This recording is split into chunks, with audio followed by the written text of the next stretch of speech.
Welcome to Nail It Down here at Barblog, and today I'm going to discuss the concept of class collaborationism. Now, class collaborationism can be briefly summarized as was summarized by the 20th century Marxist thinker Bertram D. Wolfe.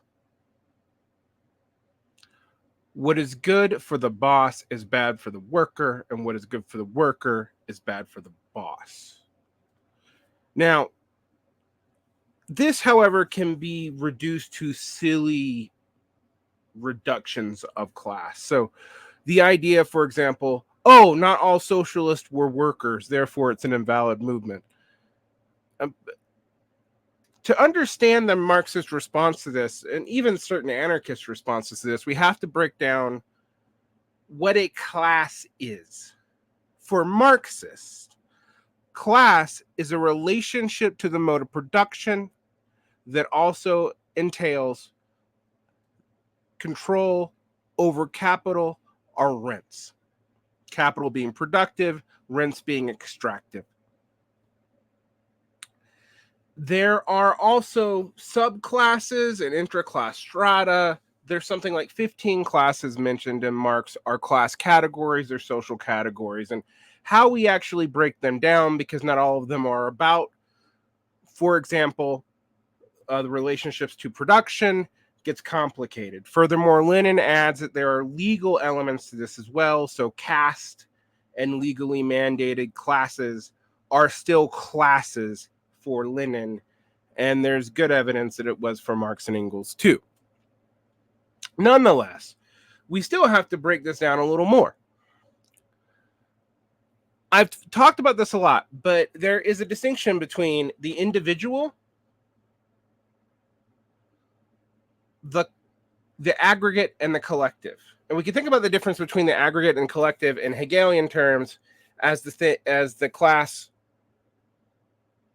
in itself. That's the aggregate. That's just a description of the trends of the class in a given area. And the class for itself, which is when actors create a program to act for their interest as a class.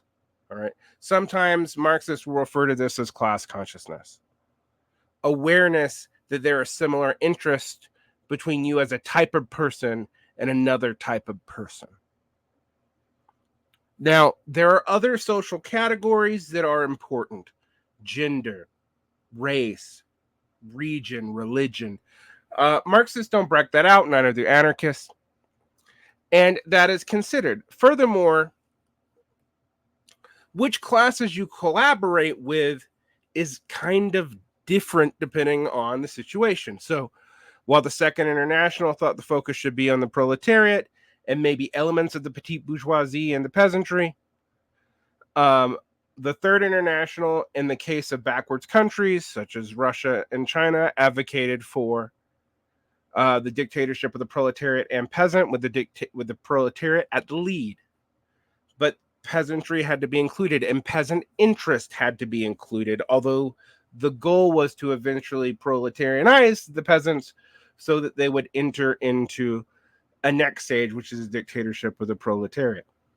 Now, these stages were never even that clean in Soviet theory, but it is something that we have to look at, because a lot of the debates between Bukharin and Stalin and Bukharin and Trotsky and whether or not socialism is possible in one country, all these things actually depended on the class base. But let's talk about what class collaborationism is not. It is not allowing people who agree to a working class program but who are not of that class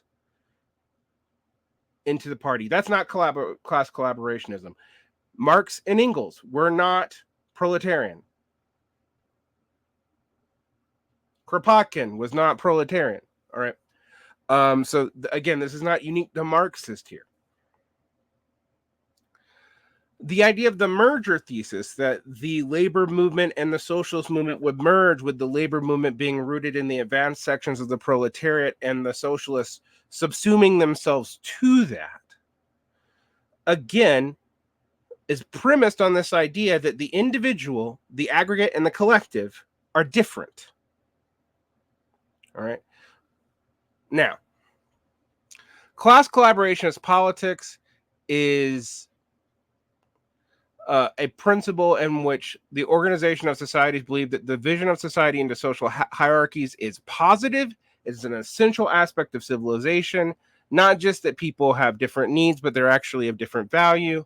However, that you could treat all classes with dignity. All right. This was a key tenet of distributism and a lot of the Catholic social thinking in the 18th and 19th century. It came out of this idea of the harmony of the estates, which was kind of a myth imposed upon the quote medieval period. And this led to the idea of class collaboration as corporatism, as in the corporate society, each class doing its job and recognizing each other with dignity and with purpose. Now that sounds good, but this corporatism is the basis of fascism. The fasces, the sticks that held the fascist together, you know, the thing that in the Roman Republic you go out and, you know, as a sign of strength, the bound fasces, where those were not just bound individuals, those were bound social classes as well. Benito Mussolini would say that fascism affirms the irredeemable, fruitful, and beneficent inequity of men, and that social hierarchy did not have to be oppositional. That both the higher and lower classes should accept their roles and perform duties that were essential to the larger society as a whole. Class collaborationism was also implied in national syndicalism, which was a mode of the economy. So we all have here both fascist and what we might call para-fascist or fascist adjacent thought. So in that we would include integralism, corporatism, and national syndicalism. All right, different from anarcho or communo-syndicalism. Okay, those are separate strains. William Z. Foster was not a national syndicalist.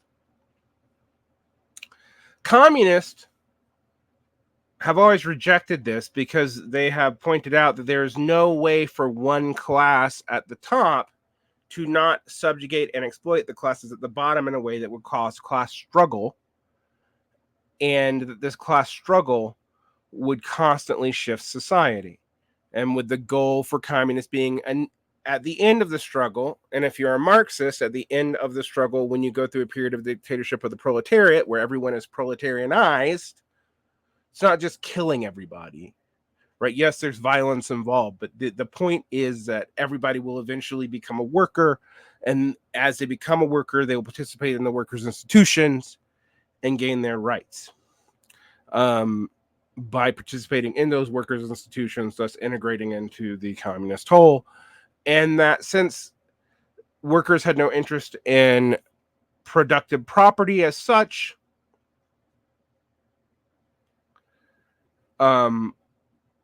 that this would be a classless society. Marxists later on, would accuse liberals of class collaborationism, and that this was an impossibility, that the hostility between the classes would make any such social peace impossible for very long.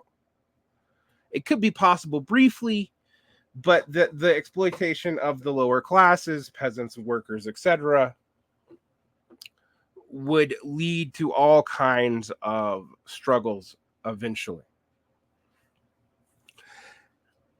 So one of the things that happens in the period of what I like to call decadent social democracy, but people might call post-war social democracy, was a mild view of class collaborationism. We also see this advocated in very specific instantiations in certain, quote, backwards countries, unquote, underdeveloped countries.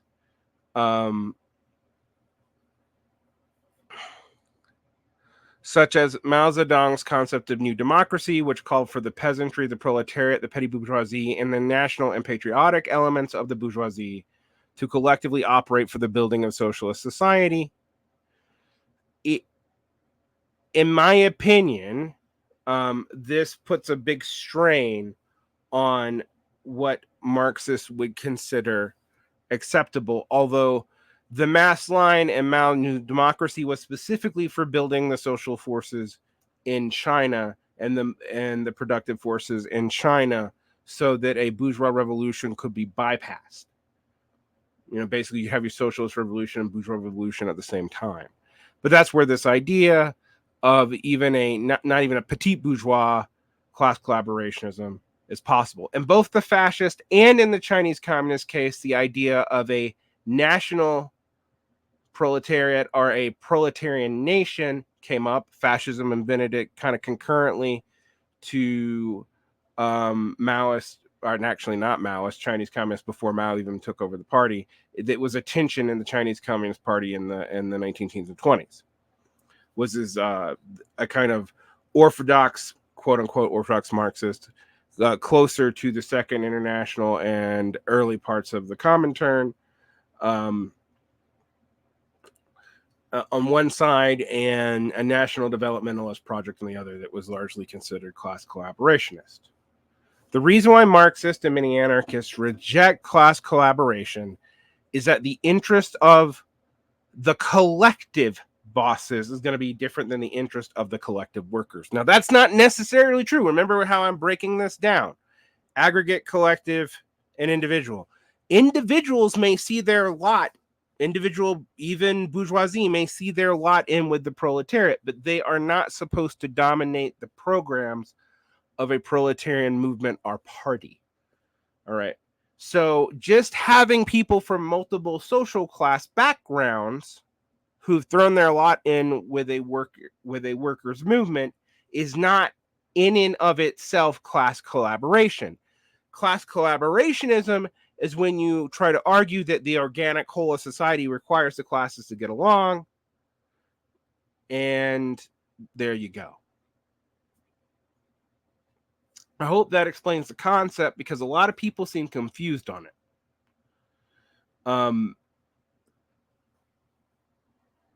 It is true that class collaborationism was seen as a deviation in most forms of Marxism, Trotskyism, Dutch Council Communism, left fraction of Bordegism, Autonomia, Apparismo, Marxist-Leninism of the classical variety from the Soviet Union, both in Third Period and in Popular Front. The Popular Front was justified on a temporary alliance to fight fascists, or to fight liberal government, conservative liberal governments, depending on the situation.